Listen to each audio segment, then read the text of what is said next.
রায়গঞ্জে নবেন্দু ঘোষ মৃত্যুকাণ্ডে নতুন মোড়, নিরপেক্ষ তদন্তের দাবিতে থানায় স্মারকলিপি। তৃণমূল নেতা নবেন্দু ঘোষের মৃত্যুর ঘটনায় ফের নতুন করে সরব হলেন এলাকার একাংশের বাসিন্দা ও মহিলারা।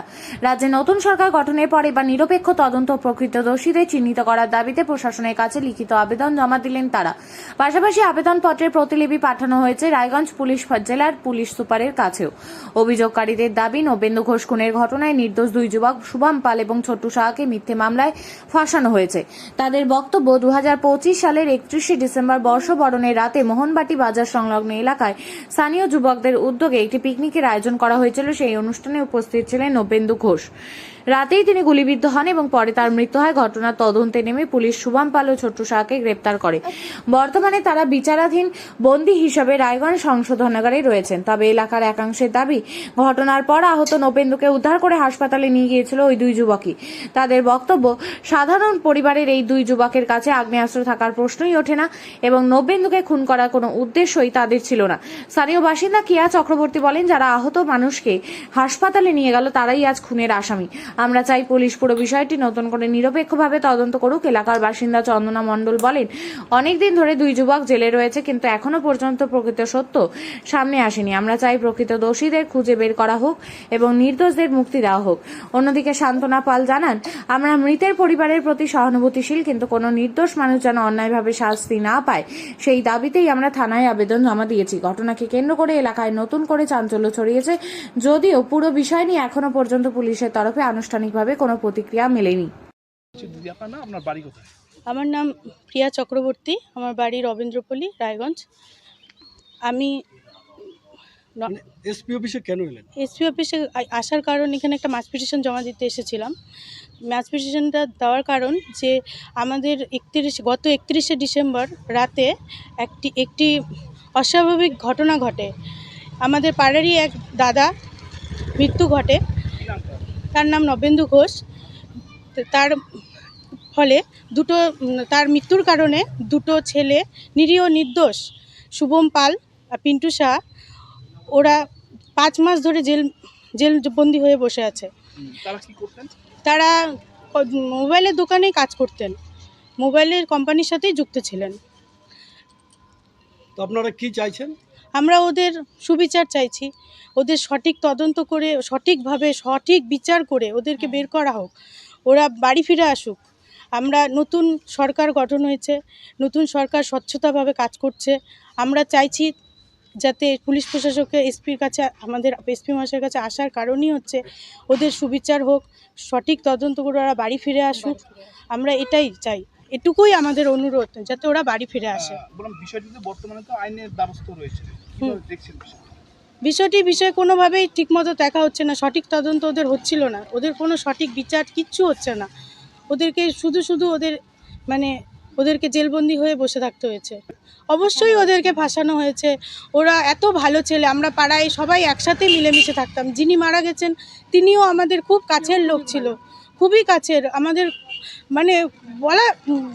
বলে বোঝানো যাবে না, এত ভালো ছিল।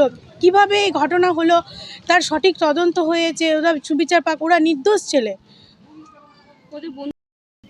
আমার নাম শান্তনা পাল। এই যে এসপি অফিসে আসলেন, কি কারণে? আমরা একটা মার্চ পিটিশন জমা দিতে এসেছি। সেই মার্চ পিটিশনটা কি জন্য? আমার দুই ভাইকে বিনা নির্দোষে ওদেরকে জেলবন্দি করে রাখা হয়েছে। কি নাম তাদের? এক পিন্টু সাহা আর শুভম পাল। তাহলে আপনারা কি চাইছেন এই মুহূর্তে? আমরা চাইছি যে ওরা যত তাড়াতাড়ি হোক, সরকার এখন নতুন এসছেন, তারা সবসময় ন্যায় বিচারটা ঠিক করবেন, আর ন্যায় বিচারটা যাতে ভালো মতো হয় সেই ব্যবস্থাটা উনি দেখুক। সেই জন্য আমাদের এসপি অফিস মার্চ পিটিশনগুলো জমা দিয়ে এবার বাকিটা সব কোর্ট এখন ডিসাইড করবে। আর যথারীতিভাবে ওদেরকে বিনা কারণে ফাঁসানো হয়েছে, কোনো ফুটেজ দেওয়া হয়নি, বিনা কারণে ওদেরকে ফাঁসানো হয়েছে, না এর কোনো উদ্দেশ্য আছে না কিছু। এখানে যদি মার্ডারের উদ্দেশ্য থাকে, আমি যদি আপনাকে মারবো, নিশ্চয় আমি ওখানে প্রেজেন্ট থাকবো না, আমি আপনাকে নিয়ে গিয়ে হসপিটালে নিয়ে গিয়ে ভর্তি করব না। এখানে অবশ্যই এখানে সব ওদেরকে যথেষ্টভাবে ওদেরকে ওখানে মারধর করা হয়েছে। ওরা যদি মারারই টেন্ডেন্সি নিয়ে থাকি, তাহলে তো আমি ওখানে প্রেজেন্ট থাকবো না, আমি মেরে টেরে নিয়ে পালিয়ে যাব, বা যে অস্ত্রটা দিয়ে আমি মেরেছি সেটা নিশ্চয়ই আমি বাইরে ফেলে দেবো। আর ওরা যে পরিস্থিতিতে কাজ করছে সেই পরিস্থিতিতে একটা মানুষের পক্ষে সম্ভবই না একটা বন্দুক কেনার। আর ওদের সংসার খুব মানে যে কষ্ট করে ওরা চলছে একমাত্র এই বাচ্চা দুটার জন্য। আমি চাই এই দুই ভাই যেন বেরিয়ে আসে আর যেন মানে পক্ষপাতী একদম বিচার হয়। আপনার নাম? আমার নাম চন্দনা মণ্ডল। এসপি অফিসে কি কারণে এলেন? আমরা আসছিলাম একটা মার্কস পিটিশন দিতে। শুভম পাল, ছোট্টু সাহা আজ বিগত 5 মাস ধরে জেলবন্দি নবেন্দুদার মার্ডার কেসে। বিনা কারণে ওরা জেলবন্দি, সেজন্যই একটা মার্কস পিটিশন পাড়ার সবাই মিলে আসছিলাম দিতে। আপনাদের কি আশঙ্কা রয়েছে?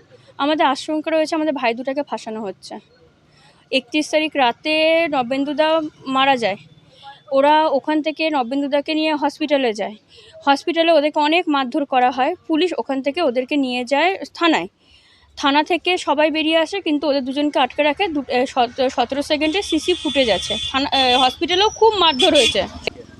আমার ভাইদেরকে মেরেছিল এগেনস্ট পার্টি, মানে নবেন্দুদা যেই পার্টি করতো সেই পার্টির লোকজনই মেরেছিল এসে। ওরা কিন্তু নবেন্দুদাকে বাঁচাতেই নিয়ে গেছিলো, ওরা কিন্তু জানতো না ওইখানে যে নবেন্দুদা মার্ডার হয়েছে। ভাবছিল নবেন্দুদা তো হাই প্রেশার হয়েছে, পড়ে গেছে, সেজন্যই কিন্তু ওরা নিয়ে গেছে দৌড়ে, স্ট্রোক করছে। পরে গিয়ে দেখছে গুলি লেগেছে। আর 10 দিন যে ওরা থানায় ছিল ওদেরকে দিয়ে পুলিশ সব কিছু করিয়েছে, স্বীকার করিয়েছে, বল যে তোদের হাত দিয়ে হয়েছে সব কিছু। বন্দুক ধরিয়েছে, পিন্টু শাহর উল্টো পাশে জায়গায় বন্দুক ফেলে বন্দুক ধরানো হয়েছে। শুভম আর ছোট্ট দুজনে একটা মোবাইলের দোকানে কাজ করে, ওদের কি ক্ষমতা আছে একটা বন্দুক কেনার? ওদের পাড়ায় গিয়ে খবর নেবেন ওরা কিরকম ছেলে, ওদের বন্দুক রাখার মতনও ওদের ক্ষমতা নাই। বা কোন সাথে নবেন্দুদাকে মারবে, যার সাথে এত বছরের সম্পর্ক, যার সাথে ঘোরাফেরা, ওদের যদি ইচ্ছেই থাকতো তাহলে তো ওরা মেরে ফেলতে পারতো নবেন্দুদাকে আগেই, যেখানে ঘুরতে যেত নবেন্দুদার সাথে, যেখানে খুব ভালো সম্পর্ক। আজকে যদি নবেন্দুদাও বেঁচে থাকতো সেও কিন্তু এই জিনিসটা করতো না, অন্ততপক্ষে শুভম ছোট্টুর জন্য। নবেন্দুদা নিজে মারা গেছে, নিজে কিন্তু জানে যে কি সত্যি কি মিথ্যা। এখন কি চাইছে? আমরা চাই আমার ভাই দুটাকে ছাড়া হোক, এইটুকুই চাই। তারা কি করতেন? একজন মোবাইলের কোম্পানিতে কাজ করতেন, একজন মোবাইলের সেলসে কাজ করতেন, একটা দোকানে কাজ করতেন। আমি হই শুভম পালের দিদি। একটা সিসিটিভি ফুটেজ পুলিশ দেয়নি, শুধু ওরা সিসিটিভি ফুটেজে যেই ফুটেজটা ঢুকছে বেরিয়েছে সেই ফুটেজ শুধু দিয়েছে 17 সেকেন্ডের, আর কিচ্ছু দেয়নি। ওদের বাড়ি নবেন্দুদা যে রাতের বেলা বাড়ি গেছিলো, বেরিয়েছিল সেই ফুটেজ, হসপিটালে যে শুভমরা নিয়ে গেছিলো আমার ভাইরা সেই ফুটেজ, সব কিছু যাতে দেওয়া হয়, পুরো ফুটেজ যাতে দেওয়া হয়। আপনারা সঠিক বিচার চাইছেন? আমরা সঠিক বিচার চাইছি। এতদিন মুখ খুলেননি কেন? এতদিন মুখ খুলেনি, চাপ ছিল। তৃণমূলের সভাপতি ছিল নবেন্দুদা, সে মারা গেছে। আমাদের সবাই বলেছে যাবি, এই পার্টি কিছু করবে না। এরাই সবাই টাকা পয়সা দিয়ে পুলিশকে দিয়ে আজকে এই কাজ করিয়েছে, তোদের ভাইদের জন্য এরা করবে না, সেই জন্যই আমরা যাইনি। আজকে নতুন পার্টি আসছে, তার কাছে আমাদের আবেদন আমাদের ভাই দুটাকে ছাড়া হোক। এমএলএ এমপি ওদেরকে বলা হচ্ছে আমার ভাই দুটাকে ছাড়া হোক, আমরা তাদের কাছেও যাবো, পরবর্তীতে আমরা তার কাছেও যাব।